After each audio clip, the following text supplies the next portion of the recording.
Good morning, students. Very good morning to all of you. Welcome back, Blooming Minds coaching institute advance learning institute by Neeraj sir. Okay, तो जैसे कि कल मैंने आप लोगों को डिस्कस किया था आप लोगों के साथ कि करंट के फ्लो होने के लिए कौन सा रीज़न रिस्पॉन्सिबल है। थोड़ा सा मैं आपको एक सिंपल लैंग्वेज में बताना चाहता हूँ। जैसे आप लोगों ने देखा होगा कि वाटर के फ्लो के लिए कुछ इस तरीके का स्लोप चाहिए।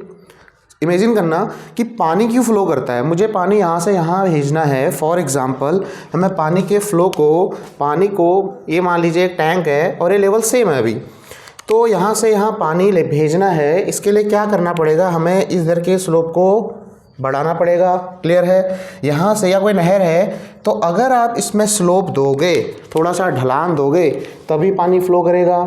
इस बात को समझना। इसको मैं रिलेट करने वाला हूँ इलेक्ट्रिक करंट से।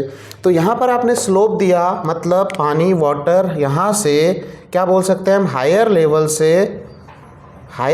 से लोअर लेवल पर आ गया हायर टू लोअर। तो ये तो कर गया पानी। क्या ऐसे करंट भी होगा क्या? मैंने एक वायर लिया, यहाँ से हमने करंट फ्लो करा रहे हैं, यहाँ पर हमने कोई सोर्स लगा दिया और यहाँ मुझे करंट चाहिए। तो क्या इसको भी मैं अगर वायर को टेढ़ा करूँ करंट आ जाएगा क्या? क्या लगता है आपको? अगर मैं वायर को टेढ़ा करूँ, वायर को ऐसे कर दूँ, थोड़ा सा स्लोप दे दूँ, क्या करंट फ्लो करेगा? बिल्कुल नहीं करेगा। तो ये चीज़ को समझिए। जैसे पानी को फ्लो कराने के लिए हमें स्लोप चाहिए, सिमिलरली करंट फ्लो कराने के लिए आपको चाहिए पोटेंशियल डिफरेंस। कुछ लॉजिक क्लियर हो रहा है? पोटेंशियल डिफरेंस क्या है? किसी भी वायर में करंट के फ्लो के लिए जो रेस्पॉन्सिबल है, मतलब पोटेंशियल डिफरेंस की वजह से। इसको आप रिलेट कीजिए, सिर्फ ये इन दोनों में कंपैरिजन है कि पानी के फ्लो के लिए अगर स्लोप जरूरी है, करंट के फ्लो के लिए पोटेंशियल डिफरेंस ज़रूरी है। पानी तो हमेशा आपका हायर टू लोअर आएगा, लेकिन करंट आपका लोअर टू हायर भी जा सकता है। फॉर एग्जांपल मुझे ऐसे ऊपर करंट भेजना है ऐसे, तो बस यहाँ हायर पोटेंशियल कर दीजिए, यहाँ लोअर पोटेंशियल कर दीजिए। क्लियर हो गई? पोटेंशियल की बात कुछ समझ में आ गई कि करंट तभी फ्लो करेगा जब आप जहाँ से करंट भेज रहे हो, सोर्स से हायर पोटेंशियल टू लोअर होना चाहिए। इसके बारे में और धीरे धीरे आगे बढ़ते जाएंगे, क्लियर होते जाएंगी। तो अपने को पता चल गया भाई करंट के फ्लो के लिए रिस्पॉन्सिबल है पोटेंशियल डिफरेंस। ठीक है, तो यहाँ तक की बात है, क्लियर हो गई पोटेंशियल डिफरेंस क्या होता है। अच्छा, तो और उसके बारे में मैंने आपको थोड़ा बताया था कि पोटेंशियल डिफरेंस एक्चुअल में है क्या। किसी भी अपने V is equal to Q upon work done, हमारा पोटेंशियल डिफरेंस भी क्या था, वर्क डन पर यूनिट चार्ज। ये बात आपको याद होगी कि किसी भी यूनिट चार्ज को एक पॉइंट से दूसरे पॉइंट तक ले जाने में जितना वर्क करेंगे, तो भाई हम इस चार्ज को ले जाने में वर्क कर रहे हैं, यहाँ से ले जाने में जो वर्क कर रहे हैं वही आपका पोटेंशियल डिफरेंस है। ठीक है, और यही रिस्पॉन्सिबल है इलेक्ट्रिक करंट के फ्लो के लिए। ये चीज़ क्लियर हो गई। अच्छा, अब बात करते हैं फिर। अब यहाँ से हमारा हमने पोटेंशियल डिफरेंस क्रिएट कर दिया, अब करंट की बात करते हैं। एक्चुअल में करंट है क्या? देखिए, electric current when two charge bodies at different electric potential. देखिए, जो चीज़ें हमने पढ़ी हैं उनको यहाँ रिलेट कीजिए। एक सीक्वेंस से अगर आप पढ़ेंगे आपको बहुत अच्छे से क्लियर होंगी।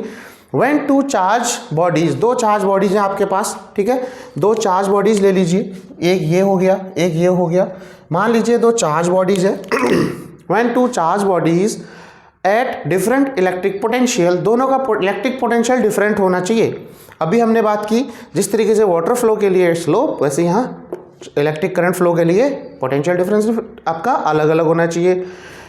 Different electric potential are connected by a metal wire. इन दोनों को मैंने एक मेटल वायर से कनेक्ट कर दिया। By a metal wire, then electric charge will flow from the body at higher potential to one at lower potential till they both acquire the same. बात समझ में आ गई? देखिए, दो चार्ज पार्टिकल थे, ये दोनों का इसको मैं ले ले रहा हूँ हायर पोटेंशियल पे, हायर बोले तो पॉजिटिव ले लेता हूँ, इसको नेगेटिव ले लेता हूँ। क्लियर? तो ये हायर पोटेंशियल पे लोअर पोटेंशियल एक मेटल वायर से कनेक्ट किया, तो क्या होगा, करंट फ्लो करना शुरू हो जाएगा हायर टू लोअर। ठीक, अच्छा, और ये कब तक होगा?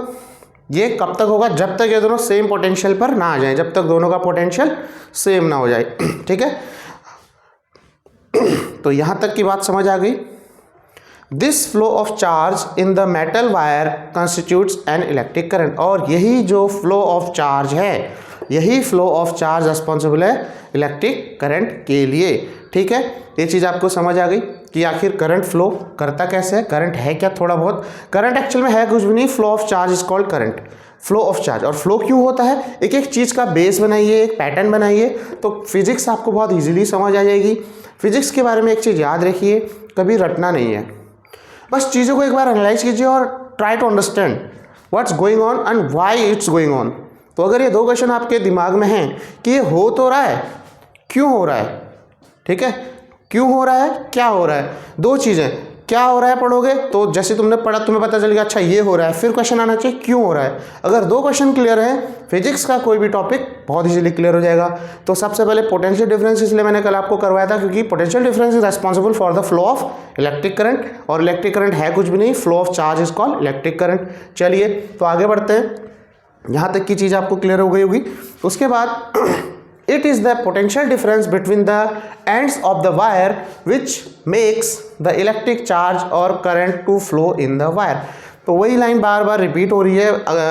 अगर मैं बात करूँ तो रिपीटेशन ऑफ वर्ड्स है यहाँ पर कि जो potential difference, it is the potential difference between the end of the wire, इन दोनों के बीच में जो पोटेंशियल डिफरेंस है यही रेस्पॉन्सिबल है for the flow of electric current, ठीक है। और flow of electric current means flow of electric charge, ये चीज़ याद रखना। अच्छा, तो यहाँ से हमें सिंपल सा ही सारा का सारा जो हमने पढ़ा उससे एक चीज़ क्लियर हो गई, चार्ज ही क्या करते हैं, किसी भी करंट कैरिंग कंडक्टर में, किसी भी मेटल किसी भी कंडक्टर में बोल देते हैं, अगर उसमें चार्ज फ्लो कर रहे हैं तो current constitute, electric current constitute होगा, जनरेट होगा या फ्लो करेगा, और उसी को हम बोल देते हैं। अच्छा, ये रेस्पॉन्सिबल किसकी वजह से, चार्ज जो इलेक्ट्रिक करंट कंस्टिट्यूट करते हैं, क्यों, रीज़न क्या है, इलेक्ट्रॉन, ठीक है। तो एक्चुअल में जो ये चार्ज हैं, जो हम बोल रहे हैं कि charge flow of charge called current, actual में है क्या, दीज आर इलेक्ट्रॉन्स। क्लियर, तो यहाँ तक की चीज़ें क्लियर हो गई। इसके बाद थोड़ी सी करंट की डेफिनेशन की बात करते हैं। करंट होता क्या है, इलेक्ट्रिक करंट, तो इसके एक्सप्रेशन की मैं बात करता हूँ। देखिए करंट होता क्या है, करंट की डेफिनेशन लिखते हैं। चलिए आगे देखिए इलेक्ट्रिक करंट के बारे में। देखिए इलेक्ट्रिक करंट है क्या, आई, इलेक्ट्रिक करंट को हम आई से दिखाते हैं, I is equal to Q upon T. देखिए एक्सप्रेशन माइंड में रखिए, एक्सप्रेशन अगर आपको क्लियर है, डेफिनेशन बहुत इजीली हम इससे बनाएंगे।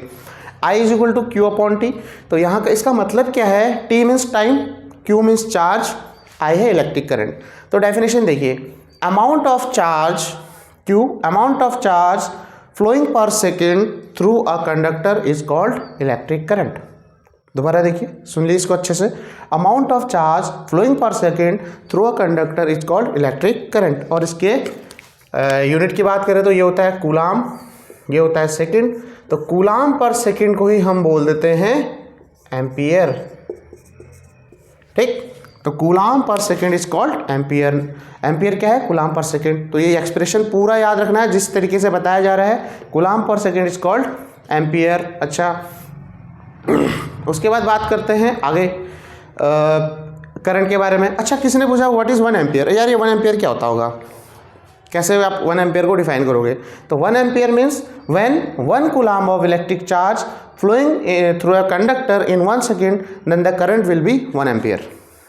क्लियर। देखिए याद नहीं करना है, लिखना ज़्यादा नहीं है, मैटर आपका एक बार आपने एक एक्सप्रेशन लिखा, इससे आप मल्टीपल डेफिनेशन बनाना अगर आपको आ गया, क्लियर है, चीज़ें आपको बहुत अच्छे से क्लियर हो रही है, ठीक है। तो दोबारा देखते हैं, अगर इलेक्ट्रिक करंट पूछता है, amount of charge flowing per second through a conductor is called electric current. अब किसी ने पूछा what is 1 ampere current, when 1 coulomb of charge flowing through a conductor in 1 second then the current will be 1 ampere.